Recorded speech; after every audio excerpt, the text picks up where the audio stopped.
Hey guys, welcome back to the shop. I'm gonna get going on the feet this morning. I've still got work to do on the slabs. I'm still pouring epoxy in spots and sanding and all those things. So we'll do that off camera. Let's get going on the feet. After measuring the slabs, I am going to change the dimensions from the original drawing a little bit. Instead of them being 25 inches wide, we're going to come back to 24 inches wide. So it's not a major ordeal, but it's more appropriate to the slab. So again, pulling my dimensions from the actual piece.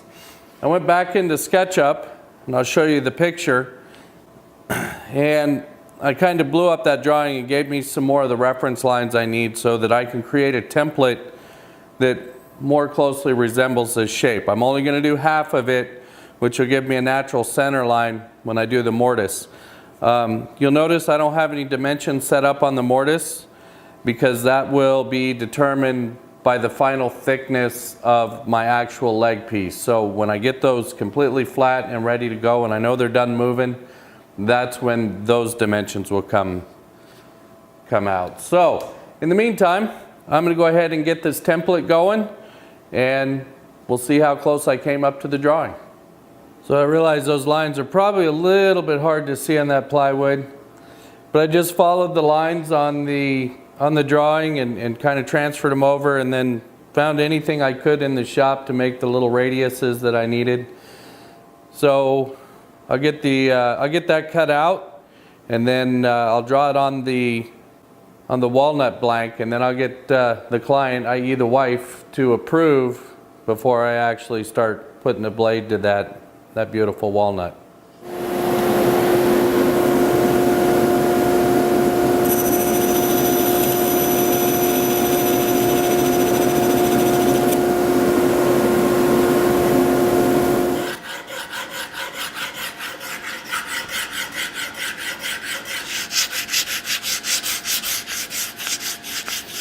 Okay, so I've got a little defect down here in the bottom that I'm going to have to deal with.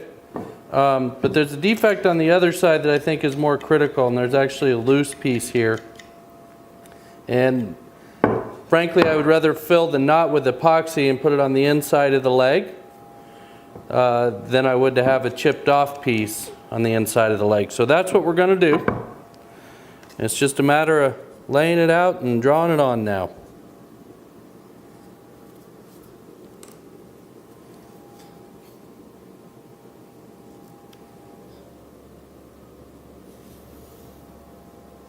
So with a little bit of luck, I may get rid of most of that defect.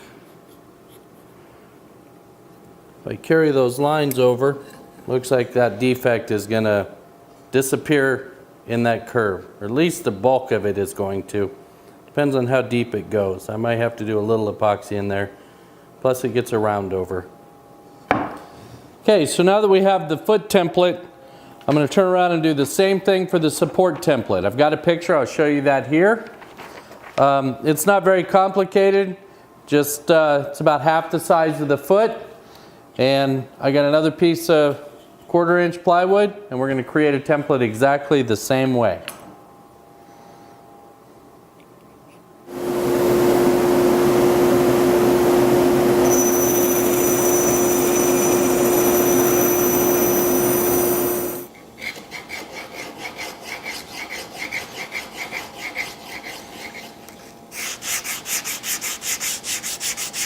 So there it is.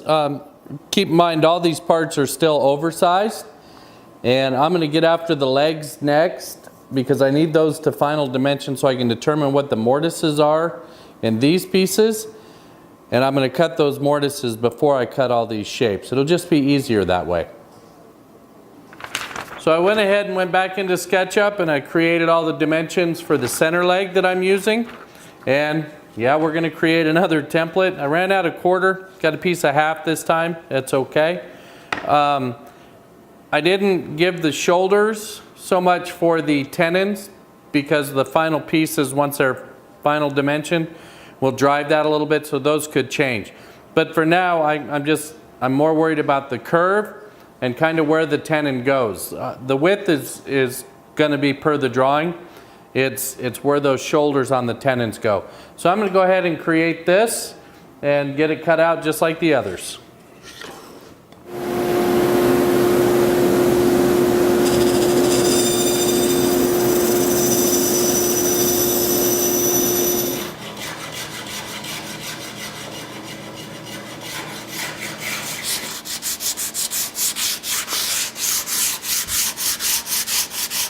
All right, just get that drawn out on there.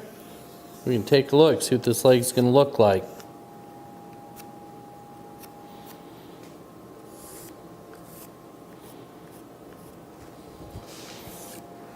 So there's what the center leg is going to look like. I still have to lay out for the mortise for the stretcher, but I'll do that individually and based on the tenon sizes that I actually get instead of from the drawing. So again, those will come from the pieces.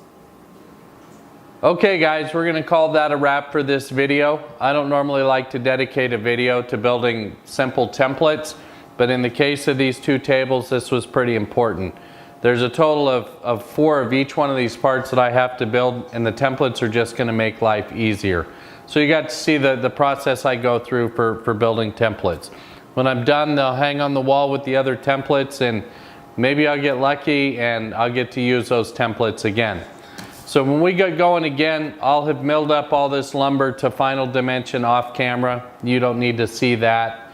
And we'll get going on mortises and we'll start getting these legs put together. So until then guys, take care.